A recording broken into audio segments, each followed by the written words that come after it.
ಎಲ್ಲರಿಗೂ brain trainer coaching ಕ್ಲಾಸಸ್ನ online ತರಗತಿಗಳಿಗೆ ಸ್ವಾಗತ. ಕೋವಿಡ್-19 ಉಲ್ಬಣದ ಕಾರಣ ನಾವು ಆಫ್ಲೈನ್ ತರಗತಿಗಳಿಂದ ಆನ್ಲೈನ್ ತರಗತಿಗಳಿಗೆ ಮೊರೆ ಹೋಗಬೇಕಾಗಿ ಬಂದಿದೆ. ಆ ಕಾರಣ ಈಗ ಆನ್ಲೈನ್ ತರಗತಿಗಳನ್ನು ಸ್ಟಾರ್ಟ್ ಮಾಡೋಣ. ಓಕೆ ವಿದ್ಯಾರ್ಥಿಗಳೇ, ಈಗ ಒಂದೊಂದೇ ಚಿತ್ರವನ್ನು ತೋರಿಸ್ತೀನಿ. ಆ ಚಿತ್ರಗಳಿಗೆ ನೀವು ಏನಂತ ಕರಿತೀರಿ ಅಂತ ಹೇಳಬೇಕು. ಮೊದಲನೇದಾಗಿ ಈ ಚಿತ್ರವನ್ನು ನೋಡಿದರೆ ಯಾವ ಕ್ರಿಯೆಯನ್ನು ಸೂಚಿಸ್ತಾ ಇದೆ? ಓಕೆ, ಉತ್ತರವನ್ನು ನಿಮ್ಮ ಪುಸ್ತಕದಲ್ಲಿ ಬರಿತಾ ಹೋಗಿ. ಎರಡನೇ ಚಿತ್ರ, ಈ ಚಿತ್ರವನ್ನು ನೋಡಿದರೆ ನಿಮಗೆ ಯಾವ ಕ್ರಿಯೆ ನೆನಪಿಗೆ ಬರುತ್ತೆ? ಓಕೆ, ಮೂರನೆಯದಾಗಿ ಈ ಚಿತ್ರ ಯಾವ ಕ್ರಿಯೆಯನ್ನು ಸೂಚಿಸ್ತಾ ಇದೆ? ಎಲ್ಲರೂ ನಿಮ್ಮ ಉತ್ತರಗಳನ್ನು ಬರೆದಿದ್ದೀರಿ ಅನ್ಕೊತೀನಿ. ನಿಮ್ಮ ಉತ್ತರಗಳು ಸರಿಯಾಗಿವೆಯೇ ಅಂತ ನೋಡೋಣ. ನಿಮ್ಮ ಉತ್ತರಗಳು ಹೀಗಿವೆಯೇ? ಮೊದಲೇ ತೋರಿಸಿದ್ದು ಉಸಿರಾಟ, ಎರಡನೇದಾಗಿ ತೋರಿಸಿದ್ದು ಪೋಷಣೆ ಮತ್ತು ಮೂರನೇದಾಗಿ ತೋರಿಸಿದ್ದು ಈ ಬಲಗಳಲ್ಲಿ ಕಾಣಿಸ್ತಾ ಇರುವಂಥದ್ದು ವಿಸರ್ಜನೆ. ಈ ಎಲ್ಲ ಕ್ರಿಯೆಗಳನ್ನು ನಾವು ಜೀವಕ್ರಿಯೆಗಳು ಅಂತ ಕರಿತೀವಿ. ಯಾವ ಕ್ರಿಯೆಗಳು ಅಂತ ಕರಿತೀವಿ? ಜೀವಕ್ರಿಯೆಗಳು ಅಂತ ಕರಿತೀವಿ. ಅಂದರೆ ಯಾವುದೇ ಒಂದು ಜೀವಿ ತೋರ್ಪಡಿಸುವಂತಹ ಕ್ರಿಯೆಗಳನ್ನು, ಜೈವಿಕ ಕ್ರಿಯೆಗಳನ್ನು ಜೀವಕ್ರಿಯೆಗಳು ಅಂತ ಕರಿತೀವಿ. ಉದಾಹರಣೆಗೆ ಪೋಷಣೆ, ಉಸಿರಾಟ, ಜೀರ್ಣಕ್ರಿಯೆ, ವಿಸರ್ಜನೆ. ಹಾಗೆಯೇ ಇವುಗಳ ಜೊತೆಗೆ ನಾವು ಮತ್ತೊಂದು ಕ್ರಿಯೆಯನ್ನು ಹೇಳ್ತೀವಿ ಜೀವಕ್ರಿಯೆಗಳಿಗೆ. ಉದಾಹರಣೆಯಾಗಿ ಅದು ಸಂತಾನೋತ್ಪತ್ತಿ. ಈ ಸಂತಾನೋತ್ಪತ್ತಿ ಕ್ರಿಯೆಯು ಜೀರ್ಣಕ್ರಿಯೆ, ಪೋಷಣೆ, ಉಸಿರಾಟ ಮತ್ತು ವಿಸರ್ಜನೆ ಇವುಗಳ ಹಾಗೆ ಜೀವಿಗಳ ಜೈವಿಕ ಕ್ರಿಯೆಗಳಾದ ಜೀವಕ್ರಿಯೆಗಳಲ್ಲಿ ಒಂದಾಗಿದೆ. ಆದರೆ ಉಳಿದ ಕ್ರಿಯೆಗಳಂತೆ ಅವಶ್ಯಕವಲ್ಲ, ಅತ್ಯವಶ್ಯಕವಾದಂತಹ ಕ್ರಿಯೆಯಲ್ಲ. ಉಳಿದ ಜೀವಕ್ರಿಯೆಗಳಂತೆ ಸಂತಾನೋತ್ಪತ್ತಿ ಅತ್ಯವಶ್ಯಕವಲ್ಲವಾದರೂ ಕೂಡ ಎಲ್ಲ ಜೀವಿಗಳು ಸಂತಾನೋತ್ಪತ್ತಿಯನ್ನು ಮಾಡ್ತಾವು. ಹಾಗಾದರೆ ಎಲ್ಲ ಜೀವಿಗಳು ಇಂತಹ ಅತ್ಯವಶ್ಯಕವಲ್ಲದ ಕ್ರಿಯೆಯನ್ನು ಯಾಕೆ ಮಾಡ್ತಾವು ಮತ್ತು ಆ ಸಂತಾನೋತ್ಪತ್ತಿ ಕ್ರಿಯೆಗಳನ್ನು ಹೇಗೆ ಮಾಡ್ತಾವು ಅನ್ನೋದನ್ನು ನಮ್ಮ ಈ ಅಧ್ಯಾಯ 8 ಜೀವಿಗಳು ಹೇಗೆ ಸಂತಾನೋತ್ಪತ್ತಿ ನಡೆಸುತ್ತವೆ ಅನ್ನೋದರ ಅಧ್ಯಾಯದಲ್ಲಿ ಕಲಿಯೋಣವಂತೆ. ಈ ಸಂತಾನೋತ್ಪತ್ತಿ ಕ್ರಿಯೆಯಿಂದ ಜೀವಿಗಳಿಗೆ ಏನಾಗುತ್ತೆ ಅನ್ನೋದನ್ನು ನೋಡೋಣ.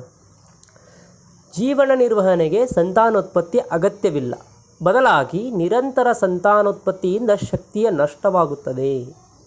ಇಲ್ಲಿ ಹೇಳ್ತಾರೆ ಸಂತಾನೋತ್ಪತ್ತಿ ಕ್ರಿಯೆ ಅತ್ಯವಶ್ಯಕವಲ್ಲವಾದ ಕ್ರಿಯೆ, ಆದರೆ ಎಲ್ಲ ಜೀವಿಗಳು ಸಂತಾನೋತ್ಪತ್ತಿಯನ್ನು ಮಾಡುತ್ತವೆ. ಸಂತಾನೋತ್ಪತ್ತಿಯನ್ನು ಮಾಡೋದರಿಂದ, ಸಂತಾನೋತ್ಪತ್ತಿಯ ಕ್ರಿಯೆಯಲ್ಲಿ ಪಾಲ್ಗೊಳ್ಳುವುದರಿಂದ, ಅದು ಅಲೈಂಗಿಕ ಸಂತಾನೋತ್ಪತ್ತಿಯಾಗಿರಬಹುದು, ಲೈಂಗಿಕ ಸಂತಾನೋತ್ಪತ್ತಿಯಾಗಿರಬಹುದು, ಯಾವುದೇ ವಿಧವಾದರೂ ಕೂಡ ಸಂತಾನೋತ್ಪತ್ತಿ ಕ್ರಿಯೆಯಿಂದ ಜೀವಿಗಳಿಗೆ ಶಕ್ತಿಯ ನಷ್ಟವಾಗುತ್ತದೆ. ಹೀಗೆ ಸಂತಾನೋತ್ಪತ್ತಿ ಕ್ರಿಯೆಯಿಂದ ಶಕ್ತಿಯ ನಷ್ಟ ಆಗುತ್ತೆ ಅಂದರೂ ಕೂಡ ಎಲ್ಲ ಜೀವಿಗಳು ಸಂತಾನೋತ್ಪತ್ತಿಯನ್ನು ನಡೆಸುತ್ತವೆ. ಯಾಕೆ ನಡೆಸ್ತಾವು? ಶಕ್ತಿಯ ನಷ್ಟ ಆಗುತ್ತೆ ಅನ್ನೋದಾದರೂ ಕೂಡ ಯಾಕೆ ಸಂತಾನೋತ್ಪತ್ತಿಯನ್ನು ನಡೆಸಬೇಕು? ಏಕೆಂದರೆ ಜೀವಿಗಳು ಸಂತಾನೋತ್ಪತ್ತಿಯನ್ನು ಯಾಕೆ ಮಾಡ್ತಾವು ಅಂತಂದರೆ, ಜೀವಿಗಳನ್ನು ಗುರುತಿಸಲು ಸಂತಾನೋತ್ಪತ್ತಿ ಅವಶ್ಯಕವಾಗಿದೆ. ಜೀವಿಗಳು ತಮ್ಮ ಅಸ್ತಿತ್ವವನ್ನು ಕಾಯ್ದುಕೊಳ್ಬೇಕು. ಈಗ ಉದಾಹರಣೆಗೆ ಒಂದು ಜೀವಿ ಯಾವುದು ಅಂತಂದರೆ ಹುಲಿ. ಆ ಹುಲಿಯನ್ನು ನಾವು ಸಾಕಷ್ಟು ವರ್ಷ ಹಿಂದಿಂದಲೂ ಕೂಡ ಹುಲಿ ಅಂತಲೇ ಯಾಕೆ ಗುರುತಿಸ್ತಾ ಬಂದಿದ್ದೀವಿ ಅಂತಂದರೆ, ಆ ಜೀವಿ ಸಂತಾನೋತ್ಪತ್ತಿಯನ್ನು ಮಾಡಿಕೊಳ್ತಾ ಬಂದಿದೆ, ತನ್ನ ಸಂತತಿಯನ್ನು ಮುಂದುವರಿಸಿಕೊಂಡು ಬಂದಿದೆ. ಹೀಗಾಗಿ ನಾವು ಆ ಪ್ರಾಣಿಯನ್ನು ಇವತ್ತು ಗುರುತಿಸಲಿಕ್ಕೆ ಸಾಧ್ಯವಾಯಿತು. ಅದೇ ಏನಾದರೂ ಆ ಜೀವಿ ಹುಲಿ ತನ್ನ ಸಂತಾನೋತ್ಪತ್ತಿಯನ್ನು ಮಾಡದೇ ಹೋಗಿದ್ದಿದ್ರೆ ನಾವು ಆ ಪ್ರಾಣಿಯನ್ನು ಗುರುತಿಸಲಿಕ್ಕೆ ಸಾಧ್ಯವಾಗ್ತಾ ಇರಲಿಲ್ಲ. ಅರ್ಥವಾಯ್ತಾ? ಹಾಗಾಗಿ ಸಂತಾನೋತ್ಪತ್ತಿ ಏಕೆ ಅವಶ್ಯಕ ಅಂತಂದರೆ, ಸಂತಾನೋತ್ಪತ್ತಿಯು ಜೀವಿಗಳ ಅಸ್ತಿತ್ವ ಗುರುತಿಸಲು ಮತ್ತು ಸಂತತಿಯನ್ನು ಮುಂದುವರಿಸಲು ಅವಶ್ಯಕವಾಗಿದೆ. ಓಕೆ, ಸಂತಾನೋತ್ಪತ್ತಿ ಎಂದರೇನು? ಇಷ್ಟೊತ್ತನ ನಾವು ಸಂತಾನೋತ್ಪತ್ತಿಗೆ ಮಾತಾಡಿದ್ವಿ. ಸಂತಾನೋತ್ಪತ್ತಿ, ಹಾಗಾದರೆ ಸಂತಾನೋತ್ಪತ್ತಿ ಅಂದರೇನು? ಜೀವಿಗಳು ತಮ್ಮನ್ನೇ ಹೋಲುವ ಹೊಸ ಜೀವಿಗಳನ್ನು ಸೃಷ್ಟಿಸುವ ಪ್ರಕ್ರಿಯೆಯನ್ನು ಸಂತಾನೋತ್ಪತ್ತಿ ಎನ್ನುವರು. ಯಾವುದೇ ಒಂದು ಜೀವಿ ತನ್ನನ್ನೇ ಹೋಲುವ ಹೊಸ ಜೀವಿಯನ್ನು ಸೃಷ್ಟಿ ಮಾಡುತ್ತೆ, ತನ್ನ ಥರನೇ ಇರುವಂಥ ಇನ್ನೊಂದು ಜೀವಿಗೆ ಜನ್ಮ ಕೊಡುತ್ತೆ ಅಂತಾದರೆ ಆ ಒಂದು ಪ್ರಕ್ರಿಯೆಯನ್ನು ಸಂತಾನೋತ್ಪತ್ತಿ ಅಂತ ಕರಿತೀವಿ. ಹಾಗಾದರೆ ಜೀವಿಗಳು ತಮ್ಮದೇ ನಿಖರ ಪ್ರತಿಕೃತಿಯನ್ನು ಸೃಷ್ಟಿಸುತ್ತವೆಯೇ? ಯಾವುದೇ ಒಂದು ಜೀವಿ ತನ್ನನ್ನೇ ಹೋಲುವ ಇನ್ನೊಂದು ಜೀವಿಗೆ ಜನ್ಮ ಕೊಡುವ, ಸೃಷ್ಟಿ ಮಾಡುವಂಥ ಒಂದು ಪ್ರಕ್ರಿಯೆಯನ್ನು ಸಂತಾನೋತ್ಪತ್ತಿ ಅಂತ ಕರೆದ್ವಿ. ಹಾಗಾದರೆ ಜೀವಿಗಳು ತಮ್ಮನ್ನೇ ಹೋಲುವ ಅನ್ನೋದಾದರೆ ತಮ್ಮದೇ ನಿಖರ ಪ್ರತಿಕೃತಿಯನ್ನು ಸೃಷ್ಟಿ ಮಾಡ್ತಾವ? ಇಲ್ಲ. ಯಾವುದೇ ಒಂದು ಜೀವಿ ತನ್ನನ್ನೇ ಹೋಲುವ ಎಷ್ಟೇ ನಿಖರವಾದ ತನ್ನ ಮರಿಯನ್ನು ಜನ್ಮ ಕೊಟ್ಟರೂ ಕೂಡ ಆ ಮರಿಜೀವಿ ತನ್ನ ಪೋಷಕ ಜೀವಿಗಿಂತ ಭಿನ್ನತೆಯನ್ನು ತೋರಿಸ್ತಾ ಇರುತ್ತದೆ. ಏಕೆಂದರೆ ಜೀವಿಗಳ ದೇಹ ವಿನ್ಯಾಸವು ಅವುಗಳ ಜೀವಕೋಶಗಳಲ್ಲಿನ DNA ಅಂದರೆ ಡಿಆಕ್ಸಿರೈಬೋನ್ಯೂಕ್ಲಿಕ್ ಆಮ್ಲ ಉತ್ಪಾದಿಸುವ ಪ್ರೋಟೀನ್ಗಳನ್ನು ಆಧರಿಸಿರುತ್ತದೆ. ಮತ್ತು ಈ DNAಯು ಕೋಶ ಕೇಂದ್ರದ ಒಳಗೆ ಕ್ರೋಮೋಸೋಮ್ಗಳ ಮೇಲೆ ಜೋಡಣೆಯಾಗಿರುತ್ತದೆ. ಜೀವಿಗಳು ಸಂತಾನೋತ್ಪತ್ತಿ ಸಮಯದಲ್ಲಿ ಅವುಗಳ ಜೀವಕೋಶದ ಒಳಗಿರುವ DNAಯು ಸ್ವಪ್ರತೀಕರಣಗೊಳ್ಳಬೇಕು. ಸಂತಾನೋತ್ಪತ್ತಿ ಸಮಯದಲ್ಲಿ DNA ಸ್ವಪ್ರತೀಕರಣಗೊಂಡು 2 ಮರಿ ಜೀವಕೋಶಗಳಿಗೆ ನೂಕಲ್ಪಡುತ್ತದೆ. ಅಂದರೆ ಯಾವುದೇ ಒಂದು ಜೀವಕೋಶ ಸಂತಾನೋತ್ಪತ್ತಿ ಸಮಯದೊಳಗಡೆ ಅದರ DNA ಏನಾಗಬೇಕು? ಡಬಲ್ ಆಗಬೇಕು, ಡುಪ್ಲಿಕೇಟ್ ಆಗಬೇಕು. ಅದು ಸ್ವಪ್ರತೀಕರಣ ಅಂದರೆ ಡುಪ್ಲಿಕೇಟ್ ಆದಮೇಲೆ ಆ 2 DNAಗಳು ಒಂದೊಂದು ಮರಿ ಜೀವಕೋಶಗಳಿಗೆ ನೂಕಲ್ಪಡುತ್ತವೆ.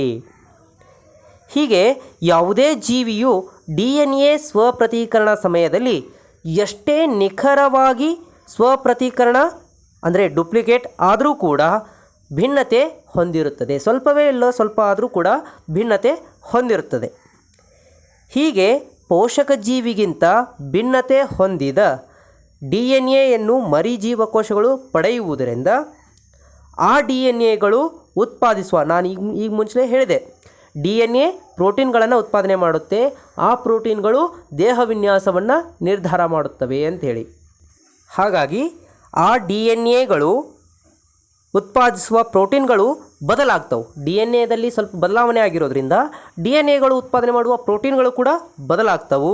ಹೀಗಾಗಿ ಮರಿ ಜೀವಕೋಶಗಳ ದೇಹ ವಿನ್ಯಾಸವು ಬದಲಾಗುತ್ತದೆ. ಹೀಗೆ ಮರಿ ಜೀವಕೋಶಗಳ ದೇಹ ವಿನ್ಯಾಸ ಬದಲಾಗುವ ಮೂಲಕ ಪೋಷಕ ಜೀವಿಗಿಂತ ಮರಿ ಜೀವಕೋಶ ಭಿನ್ನತೆಯನ್ನು ತೋರುತ್ತದೆ. ಹೀಗೆ ಮರಿ ಜೀವಕೋಶಗಳು ಪೋಷಕ ಜೀವಿಗಳಿಗಿಂತ ವ್ಯತ್ಯಾಸವನ್ನು ತೋರಿಸುವುದನ್ನು ಭಿನ್ನತೆ ಅಂತ ಹೇಳಿ ಕರೀತಾವೆ. ಈ ಭಿನ್ನತೆಯ ಮಹತ್ವ ಏನು? ಯಾಕೆ ಈ ಭಿನ್ನತೆ ಆಗಬೇಕು? ಈ ಭಿನ್ನತೆಯಿಂದ ಲಾಭನ ನಷ್ಟನ ಅನ್ನೋದನ್ನು ಈಗ ನೋಡೋಣ. ಭಿನ್ನತೆಯ ಮಹತ್ವ. ಜೀವಿಗಳ ಸಂತಾನೋತ್ಪತ್ತಿಯ ಆಧಾರದ ಮೇಲೆ ಅವುಗಳ ಆವಾಸ ಸ್ಥಾನ ನಿರ್ಧಾರವಾಗಿದೆ.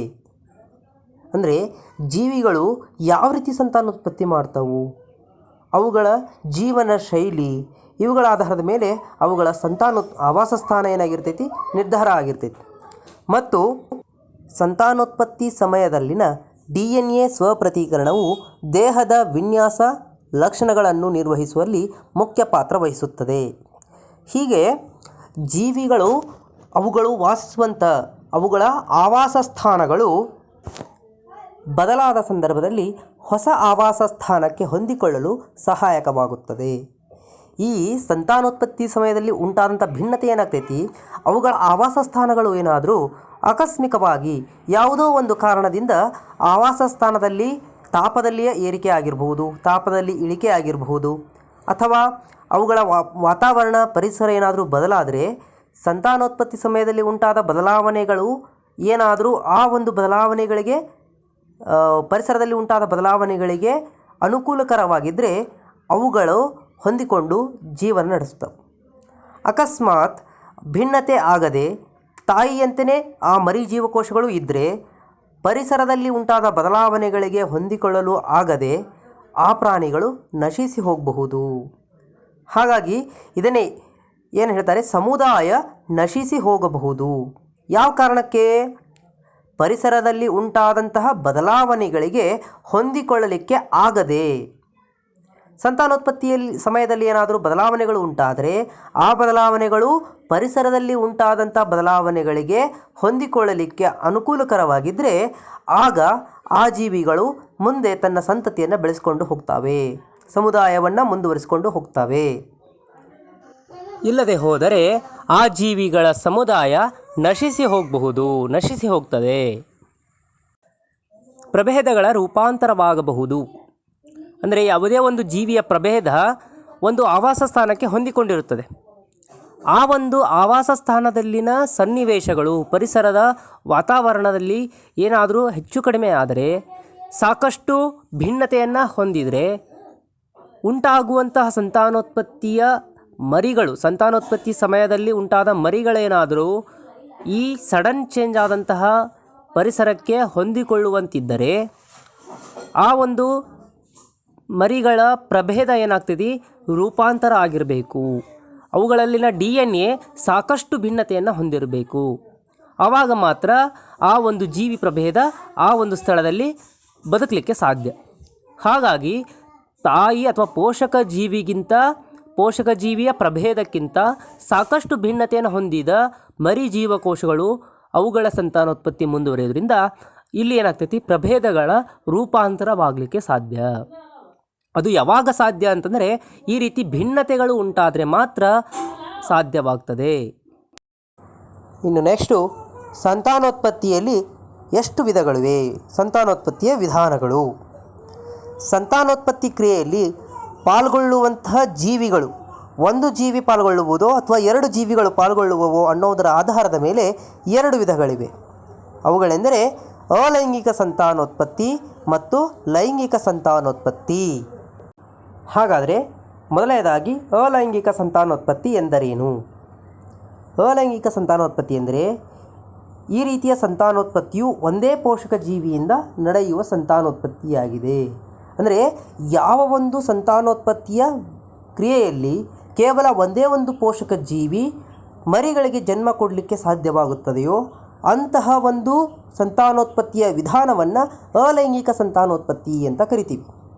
ಇಲ್ಲಿ ಕೇವಲ ಒಂದೇ ಒಂದು ಪೋಷಕ ಜೀವಿ ಒಂದು ಮರಿ ಜೀವಕೋಶಗಳಿಗೆ ಜನ್ಮ ಕೊಡ್ಬೋದು, ಎರಡು ಮರಿ ಜೀವಕೋಶಗಳಿಗೆ ಜನ್ಮ ಕೊಡ್ಬೋದು, ಅಥವಾ ಎರಡಕ್ಕಿಂತ ಹೆಚ್ಚು ಮರಿಗಳಿಗೆ ಜನ್ಮ ಕೊಡ್ಬೋದು. ಆದರೆ ಪೋಷಕ ಜೀವಿ ಮಾತ್ರ ಒಂದೇ ಆಗಿರುತ್ತದೆ. ಅಂತಹ ಒಂದು ಸಂತಾನೋತ್ಪತ್ತಿಯ ವಿಧಾನವನ್ನು ಅಲೈಂಗಿಕ ಸಂತಾನೋತ್ಪತ್ತಿ ಅಂತ ಕರಿತೀವಿ. ಈ ಅಲೈಂಗಿಕ ಸಂತಾನೋತ್ಪತ್ತಿ ವಿಧಾನಗಳಲ್ಲಿ ಸಾಕಷ್ಟು ವಿಧಗಳಿವೆ. ಅವುಗಳಲ್ಲಿ ಮತ್ತೆ ಬೇರೆ ಬೇರೆ ವಿಧಗಳಿವೆ. ಅಂದರೆ ಯಾವ ರೀತಿ ಸಂತಾನೋತ್ಪತ್ತಿ ನಡೆಯುತ್ತೆ ಅನ್ನೋದರ ಆಧಾರದ ಮೇಲೆ ಒಟ್ಟು 6 ವಿಧಗಳನ್ನಾಗಿ ವಿಂಗಡಣೆ ಮಾಡಿದ್ದಾರೆ. ಮೊದಲನೇದಾಗಿ ವಿದಳನ, ಎರಡನೆಯದಾಗಿ ತುಂಡರಿಕೆ, ಮೂರನೆಯದ್ದು ಪುನರುತ್ಪಾದನೆ, ನಾಲ್ಕನೆಯದಾಗಿ ಮೊಗ್ಗುವಿಕೆ, ಐದನೆಯದಾಗಿ ಕಾಯಜ ಸಂತಾನೋತ್ಪತ್ತಿ ಮತ್ತು ಕೊನೆಯದಾಗಿ ಬೀಜಕಗಳ ಉತ್ಪಾದನೆ. ಬೀಜಕಗಳನ್ನು ಉತ್ಪಾದನೆ ಮಾಡುವುದರ ಮೂಲಕ ಸಂತಾನೋತ್ಪತ್ತಿಯನ್ನು ನಡೆಸುವುದನ್ನು ಬೀಜಕಗಳ ಉತ್ಪಾದನೆ ಅಂತ ಕರೀತಾರೆ. ಇವಾಗ ಮೊದಲನೇದಾಗಿ ವಿದಳನವನ್ನು ನೋಡೋಣ. ವಿದಳನದಲ್ಲಿ 2 ವಿಧಗಳಿವೆ, ದ್ವಿವಿದಳನ, ಬಹುವಿದಳನ. ಈ ವಿದಳನ, ಪುನರುತ್ಪಾದನೆ, ತುಂಡರಿಕೆ ಎಲ್ಲ ವಿಧಾನಗಳು ಏನಪ್ಪ ಅಂತಂದ್ರೆ ಏಕಜೀವಿಗಳಿಂದ ಬಳಸಲಾದ ಸಂತಾನೋತ್ಪತ್ತಿ ವಿಧಾನಗಳು. ಏಕಜೀವಿಗಳಿಂದ ಅಂದಿರೋದ್ರಿಂದ ಇವುಗಳನ್ನು ಅಲೈಂಗಿಕ ಸಂತಾನೋತ್ಪತ್ತಿ ವಿಧಾನಗಳು ಕೂಡ ಅಂತ ಕರೀತಾರೆ. ಹಾಗಾಗಿ ಮೊದಲನೇದಾಗಿ ವಿದಳನ. ಈ ವಿದಳನ ಕ್ರಿಯೆಯ ಮೂಲಕ ಸಂತಾನೋತ್ಪತ್ತಿ ನಡೆಯುವ ಜೀವಿಗಳು ಅಂತಂದರೆ ಅಮೀಬಾ, ಪ್ಯಾರಾಮೀಸಿಯಂ, ಲೆಶ್ಮೇನಿಯಾ ಇತ್ಯಾದಿಗಳು. ಮೊದಲನೇದಾಗಿ ವಿದಳನ ಅಂದರೆ ಬ್ಯಾಕ್ಟೀರಿಯಾ ಮತ್ತು ಏಕಕೋಶ ಜೀವಿಗಳು ಕೋಶ ವಿಭಜನೆಯ ಸಮಯದಲ್ಲಿ 2 ಸಮಭಾಗಗಳಾಗಿ ವಿಭಜನೆಗೊಳ್ಳುತ್ತವೆ. ಅಂದರೆ ಯಾವ ಸಂತಾನೋತ್ಪತ್ತಿ ವಿಧಾನದಲ್ಲಿ ಬ್ಯಾಕ್ಟೀರಿಯಾ ಮತ್ತು ಏಕಕೋಶೀಯ ಜೀವಿಗಳು ಕೋಶ ವಿಭಜನೆಯ ಸಮಯದಲ್ಲಿ ಅಂದರೆ ಸಂತಾನೋತ್ಪತ್ತಿಯ ಸಮಯದಲ್ಲಿ ಎರಡು ಸಮಭಾಗಗಳಾಗಿ ವಿಭಜನೆಗೊಳ್ಳುತ್ತವೆಯೋ ಅಂತಹ ಒಂದು ವಿಧಾನವನ್ನು ವಿದಳನ ಅಂತ ಕರೀತಾರೆ. ಅಮೀಬಾದಂಥ ಏಕಕೋಶೀಯ ಜೀವಿಗಳಲ್ಲಿ ಈ ಒಂದು ಸಮಭಾಗಗಳಾಗಿ ಒಡೆಯುವ ವಿಧಾನವು ಯಾವುದೇ ಸಮತಲದಲ್ಲಿ ಉಂಟಾಗಬಹುದು. ಆದರೆ ಲೆಶ್ಮೇನಿಯಾದಂತಹ ಜೀವಿಗಳಲ್ಲಿ, ಏಕಕೋಶೀಯ ಜೀವಿಗಳಲ್ಲಿ ಈ ವಿದಳನವು ನಿರ್ದಿಷ್ಟ ಸಮತಲದಲ್ಲಿ ಉಂಟಾಗುತ್ತದೆ.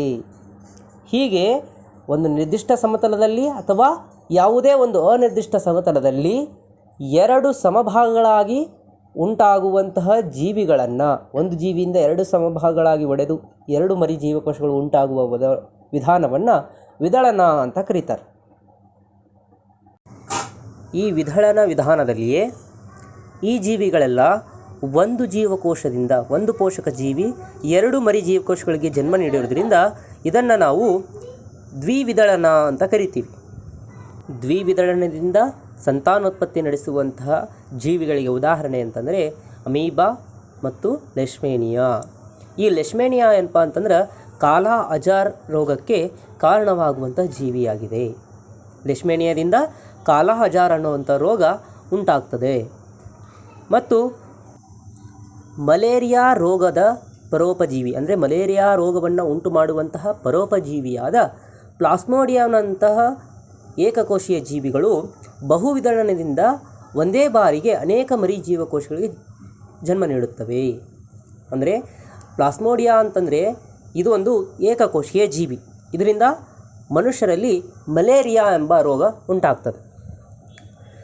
ಈ ಪ್ಲಾಸ್ಮೋಡಿಯಾ ಏನಪ್ಪ ಅಂತಂದರೆ ಒಂದೇ ಸಮಯದಲ್ಲಿ ಒಂದೇ ಬಾರಿಗೆ ಅನೇಕ ಮರಿ ಜೀವಕೋಶಗಳಾಗಿ ವಿಭಜನೆ ಹೊಂದಿ ಒಟ್ಟಿಗೆ ಆ ಎಲ್ಲ ಮರಿ ಜೀವಕೋಶಗಳು ಒಂದು ಸಿಸ್ಟ್ನಿಂದ, ಒಂದು ಕೋಶದಿಂದ ಹೊರಗಡೆ ಬರ್ತಾವೆ. ಇದನ್ನು ನಾವು ಬಹುವಿದಳನ ಅಂತೇಳಿ ಕರಿತೀವಿ. ಮಲೇರಿಯಾ ರೋಗವನ್ನು ಉಂಟು ಮಾಡುವಂತಹ ಪ್ಲಾಸ್ಮೋಡಿಯಾ ಏಕಕೋಶೀಯ ಜೀವಿ ಬಹುವಿದಳನ ವಿಧಾನದಿಂದ ಸಂತಾನೋತ್ಪತ್ತಿಯನ್ನು ನಡೆಸುತ್ತದೆ. ಇನ್ನು ಎರಡನೇ ಅಲೈಂಗಿಕ ಸಂತಾನೋತ್ಪತ್ತಿ ವಿಧಾನ ಅಂತಂದರೆ ತುಂಡರಿಕೆ, ಅಂದರೆ ಫ್ರ್ಯಾಗ್ಮೆಂಟೇಷನ್ ಅಂತ ಕರೀತಾರೆ ಇದನ್ನು ಇಂಗ್ಲೀಷ್ನಲ್ಲಿ. ಸರಳವಾದ ದೇಹ ರಚನೆಯನ್ನು ಹೊಂದಿರುವ ಬಹುಕೋಶೀಯ ಜೀವಿಗಳಾದಂತಹ ಸ್ಪೈರೋಗೈರಾದಂಥ ಜೀವಿಗಳು ಬೆಳವಣಿಗೆ ಹೊಂದಿದ ನಂತರ ಸಣ್ಣ ಸಣ್ಣ ತುಂಡುಗಳಾಗಿ ವಿಭಜನೆ ಹೊಂದುತ್ತವೆ ಮತ್ತು ಈ ಸಣ್ಣ ಸಣ್ಣ ತುಂಡುಗಳು ಹೊಸ ಜೀವಿಗಳಾಗಿ ಬೆಳೆಯುತ್ತವೆ. ಅಂದರೆ ಸ್ಪೈರೋಗೈರಾದಂಥ ಜೀವಿಗಳು ಒಂದಷ್ಟರ ಮಟ್ಟಿಗೆ ಬೆಳೆದ ಮೇಲೆ ಆ ಒಂದು ಪೋಷಕ ಜೀವಿ ಸಾಕಷ್ಟು ಸಣ್ಣ ಸಣ್ಣ ತುಂಡುಗಳಾಗಿ ವಿಭಜನೆ ಹೊಂದುತ್ತದೆ, ಫ್ರ್ಯಾಗ್ಮೆಂಟ್ಸ್ ಆಗಿ ವಿಭಜನೆ ಹೊಂದುತ್ತದೆ. ಆ ಒಂದು ಸಣ್ಣ ಸಣ್ಣ ತುಂಡುಗಳು, ಫ್ರ್ಯಾಗ್ಮೆಂಟ್ಸ್ಗಳು ಏನಾಗ್ತವೆ ಅಂದರೆ ಹೊಸ ಜೀವಿಗಳಾಗಿ ಬೆಳೆಯುವಂತಹ, ಹೊಸದಾದ ಜೀವಿಯಾಗಿ ಬೆಳೆಯುವಂತಹ ಸಾಮರ್ಥ್ಯವನ್ನು ಪಡೆದುಕೊಂಡಿರ್ತವೆ. ಈ ರೀತಿಯ ತುಂಡರಿಕೆ ವಿಧಾನದಿಂದ ಫ್ರ್ಯಾಗ್ಮೆಂಟ್ಸ್ ಆಗಿ ಆನಂತರ ಪೋಷಕ ಜೀವಿಗಳಂತೆ ಬೆಳೆಯುವ ವಿಧಾನವನ್ನು ತುಂಡರಿಕೆ ಅಂತೇಳಿ ಕರೀತಾರೆ. ನೀವು ಈ ಚಿತ್ರದಲ್ಲಿ ಗಮನಿಸಬಹುದು, ಇದು ಸ್ಪೈರೋಗೈರಾದ ಒಂದು ಚಿತ್ರ. ಪೋಷಕ ಜೀವಿ 3 ತುಂಡುಗಳಾಗಿ ಬೆಳೆದಿದೆ. ಆ 3 ತುಂಡುಗಳು ಏನಪ್ಪ ಅಂದರೆ ಹೊಸ ಸ್ಪೈರೋಗೈರಾ ಜೀವಿಯಾಗಿ ಬೆಳೀತಾ ಇವೆ. ಇದನ್ನೇ ಏನಪ್ಪ ಅಂದ್ರೆ ತುಂಡರಿಕೆ ವಿಧಾನ ಅಂಥೇಳಿ ಕರೀತಾರೆ. ಇನ್ನು ನೆಕ್ಸ್ಟು ಪುನರುತ್ಪಾದನೆ. ಪುನರುತ್ಪಾದನೆ ಅಂತಂದರೆ ನೀವು ರಕ್ತ ಬೀಜಾಸುರಣ ಕತೆ ಕೇಳಿರ್ಬೋದು. ಅಂದರೆ ರಕ್ತ ಬೀಜಾಸುರಣ, ರಕ್ತ ಏನಾದರೂ ಒಂದು ಹನಿ ರಕ್ತ ಏನಾದರೂ ಕೆಳಗಡೆ ಬಿದ್ದರೆ, ಭೂಮಿಗೆ ತಲುಪಿದರೆ ಅದರಿಂದ ಸಾವಿರಾರು ರಾಕ್ಷಸ ಹುಟ್ಕೊಳ್ತಾ ಇದ್ರಂತೆ. ಹಾಗೆ ಯಾವುದೇ ಒಂದು ಜೀವಿ ಅದನ್ನು ಏನಾದರೂ ನಾವು ತುಂಡು ಮಾಡಿದರೆ 2-3 ತುಂಡುಗಳನ್ನಾಗಿ ಮಾಡಿದರೆ, ಅಥವಾ ಯಾವುದೇ ಒಂದು ಪರಿಸರದ ಕಾರಣಕ್ಕಾಗಿ ಅದು ತುಂಡಾದರೆ ಪ್ರತಿಯೊಂದು ತುಂಡುಗಳು ಏನಪ್ಪ ಅಂದ್ರೆ ಹೊಸ ಜೀವಿಗಳಾಗಿ ಬೆಳೀತವೆ. ಪ್ರತಿಯೊಂದು ತುಂಡು ಉಳಿದ ದೇಹದ ಭಾಗಗಳನ್ನು ಬೆಳೆಸ್ಕೊಳ್ತವೆ. ಹೀಗೆ ಸಂಪೂರ್ಣವಾಗಿ ವಿಭೇದೀಕರಿಸಿದ ಅನೇಕ ಜೀವಿಗಳು ತಮ್ಮ ದೇಹದ ಭಾಗಗಳಿಂದ ಹೊಸ ಜೀವಿಗಳನ್ನು ಉಂಟು ಮಾಡುವ ಸಾಮರ್ಥ್ಯವನ್ನು ಪುನರುತ್ಪಾದನೆ ಅಂಥೇಳಿ ಕರೀತಾರೆ. ಆದರೆ ಈ ಪುನರುತ್ಪಾದನೆಯನ್ನು ಸಾಮಾನ್ಯವಾಗಿ ನಾವು ಸಂತಾನೋತ್ಪತ್ತಿ ಅಂಥೇಳಿ ಕರೆಯೋಕ್ಕಾಗೋದಿಲ್ಲ. ಯಾಕೆಂದರೆ ಎಲ್ಲ ಜೀವಿಗಳು ಈ ಒಂದು ವಿಧಾನವನ್ನು, ಪುನರುತ್ಪಾದನೆ ವಿಧಾನವನ್ನು ಅವಲಂಬಿಸಿಲ್ಲ ಸಂತಾನೋತ್ಪತ್ತಿಗಾಗಿ. ಸಾಕಷ್ಟು ಜೀವಿಗಳನ್ನು ಇದೇ ಒಂದು ವಿಧಾನವನ್ನು ಅವಲಂಬಿಸಿದರೆ ನಾವು ಅದನ್ನು ಸಂತಾನೋತ್ಪತ್ತಿ ವಿಧಾನ ಅಂಥೇಳಿ ಕರೀಬಹುದಾಗಿತ್ತು. ಈ ಪುನರುತ್ಪಾದನೆಗೆ ಉದಾಹರಣೆ ಅಂತಂದರೆ ಹೈಡ್ರಾ, ಪ್ಲನೇರಿಯಾ ಮುಂತಾದವುಗಳು. ಹೈಡ್ರಾ, ಪ್ಲನೇರಿಯಾಗಳಂಥ ಸರಳ ಜೀವಿಗಳನ್ನು ಅನೇಕ ಚೂರುಗಳಾಗಿ ತುಂಡರಿಸಿ ಅನಂತರ ಪ್ರತಿಯೊಂದು ಚೂರುಗಳು ಕೂಡ ಹೊಸ ಜೀವಿಯಾಗಿ ಬೆಳೆಯುವುದನ್ನು ಪುನರುತ್ಪಾದನೆ ಎನ್ನುವರು. ಇಂಗ್ಲಿಷ್ನಲ್ಲಿ ಇದನ್ನು ರೀಜೆನರೇಷನ್ ಎಂದು ಕರೆಯುತ್ತಾರೆ. ವಿಶಿಷ್ಟ ಜೀವಕೋಶಗಳ ಸಮೂಹದಿಂದ ವಿಭಿನ್ನ ಜೀವಕೋಶಗಳು ಬದಲಾವಣೆಗಳಿಗೆ ಒಳಗಾಗಿ ಅನೇಕ ವಿಧದ ಜೀವಕೋಶಗಳು ಮತ್ತು ಅಂಗಾಂಶಗಳಾಗುತ್ತವೆ. ಈ ಬದಲಾವಣೆಗಳು ಒಂದು ಸಂಘಟಿತವಾದ ಅನುಕ್ರಮದಲ್ಲಿ ಜರುಗುತ್ತದೆ. ಇದನ್ನು ನಾವು ಅಭಿವರ್ಧನೆ ಎಂದು ಅಥವಾ ಡೆವಲಪ್ಮೆಂಟ್ ಎಂದು ಕರೆಯುತ್ತೇವೆ. ಮುಂದಿನ ಒಂದು ಅಲೈಂಗಿಕ ಸಂತಾನೋತ್ಪತ್ತಿ ವಿಧಾನ ಅಂತಂದರೆ ಅದು ಮೊಗ್ಗುವಿಕೆ.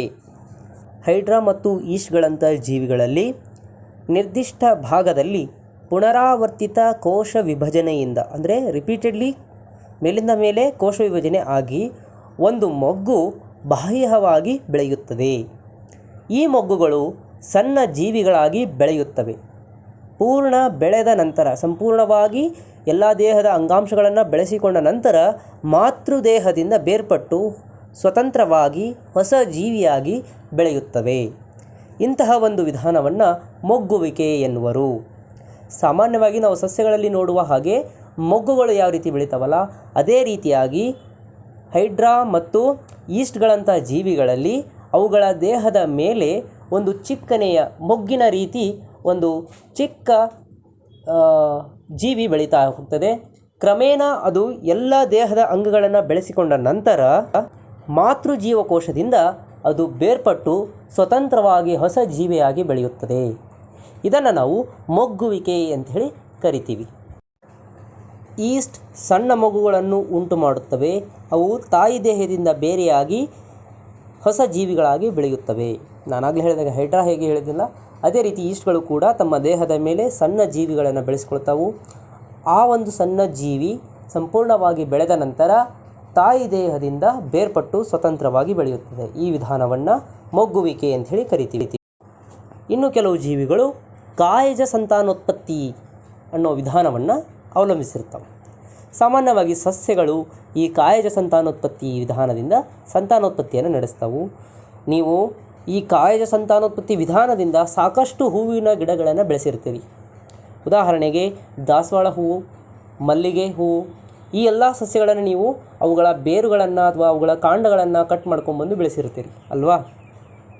ಕಾಯಜ ಸಂತಾನೋತ್ಪತ್ತಿ ಅಂದರೆ ಸೂಕ್ತ ಪರಿಸ್ಥಿತಿಗಳಲ್ಲಿ ಅನೇಕ ಸಸ್ಯಗಳ ಬೇರು, ಕಾಂಡ ಮತ್ತು ಎಲೆಗಳಂತಹ ಭಾಗಗಳು ಹೊಸ ಸಸ್ಯಗಳಾಗಿ ಬೆಳೆಯುತ್ತವೆ. ಅಂದರೆ ಯಾವುದೇ ಒಂದು ಸಸ್ಯದ ಬೇರು, ಕಾಂಡ ಅಥವಾ ಎಲೆಯನ್ನು ತೆಗೆದುಕೊಂಡು ಬಂದು ಅದನ್ನು ನೀವು ಮತ್ತೆ ನಿಮ್ಮ ಒಂದು ಸೂಕ್ತವಾದ ಪರಿಸ್ಥಿತಿಯಲ್ಲಿ ನಿಮ್ಮ ಮನೆಯ ಸುತ್ತಮುತ್ತಲು ಬೆಳೆಸಿದ್ರಿ ಅಂತಂದರೆ ಅದೊಂದು ಸಸ್ಯವಾಗಿ ಬೆಳೆಯುತ್ತೆ ಅಂತಾದರೆ ಅದನ್ನು ನಾವು ಕಾಯಜ ಸಂತಾನೋತ್ಪತ್ತಿ ಅಂತೇಳಿ ಕರಿತೀವಿ. ಚಿತ್ರದಲ್ಲಿ ನೀವು ಕಾಣಬಹುದು ಸಸ್ಯದ ಎಲೆಗಳ ಮೂಲಕ ಆ ಮೊಗ್ಗುಗಳು ಬೆಳೀತವೆ. ಬ್ರಯೋಫಿಲಮ್ ಅದಕ್ಕೆ ಉದಾಹರಣೆಯಾಗಿದೆ. ಅವುಗಳಿಂದ ಹೊಸ ಸಸ್ಯ ಬೆಳೆಯೋದು, ಕಾಂಡದಿಂದ ಹೊಸ ಸಸ್ಯ ಬೆಳೆಯುವುದು, ಬೇರುಗಳಿಂದ ಹೊಸ ಸಸ್ಯ ಬೆಳೆಯಬಹುದು. ಇನ್ನು ಈ ಕಾಯಜ ಸಂತಾನೋತ್ಪತ್ತಿಯಲ್ಲಿ ಈ ವಿಧಾನದಿಂದ ಬೆಳೆಸಿದ ಸಸ್ಯಗಳು ಬೀಜಗಳಿಂದ ಬೆಳೆಸಿದ ಸಸ್ಯಗಳಿಗಿಂತ ಮುಂಚಿತವಾಗಿ ಹೂಗಳನ್ನು ಮತ್ತು ಹಣ್ಣುಗಳನ್ನು ಬಿಡುತ್ತವೆ. ಇದನ್ನು ಕಾಯಜ ಸಂತಾನೋತ್ಪತ್ತಿಯನ್ನು ವೆಜಿಟೇಟಿವ್ ಪ್ರೊಪಗೇಷನ್ ಅಂತ ಹೇಳಿ ಕರೀತಾರೆ.